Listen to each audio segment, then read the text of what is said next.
आता आपली दुसरी परीक्षा ही सप्टेंबर ऑक्टोबर मध्ये येणार आहे, ज्यावेळी जिल्हा परिषदही होईल, महानगरपालिकाही होईल, नगरपालिकाही होतील. सगळ्या निवडणुका साधारणपणे 1-1.5 महिन्यात सगळ्या निवडणुका त्या काळामध्ये आटोपतील. कदाचित जिल्हा परिषद आणि नगरपालिका एकत्रित होतील किंवा एक 5-7 दिवसाचा त्यांच्यात अंतर असेल आणि त्यानंतर 15 दिवसांनी महानगरपालिका होतील. साधारणपणे जे काही जुना अंदाज आहे त्याच्या आधारावर हीच कार्यपद्धती आपलं जे इलेक्शन कमिशन आहे ते नेहमी अंगीकारतं. त्यामुळे आपल्याला ही तयारी केली पाहिजे. मागच्या काळामध्ये सांगली जिल्ह्याने महानगरपालिकाही जिंकली, जिल्हा परिषदही जिंकली, अनेक नगरपालिका आपण जिंकलो.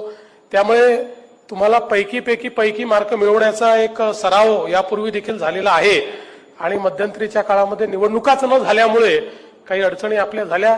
ही गोष्ट खरी आहे की लोकसभेमध्ये आपल्याला पाहिजे ते यश मिळू शकलं नाही, पण आपल्याला सगळ्यांना माहिती आहे, त्याची कारणं देखील आपल्याला माहिती आहे.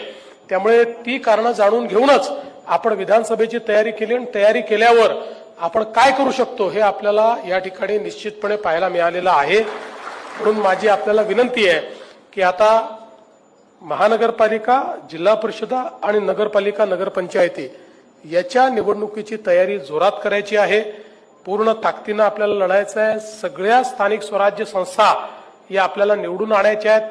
कारण सरकार तेव्हाच काम करू शकतं जेव्हा स्थानिक स्वराज्य संस्था ही त्याच्याशी अलाइन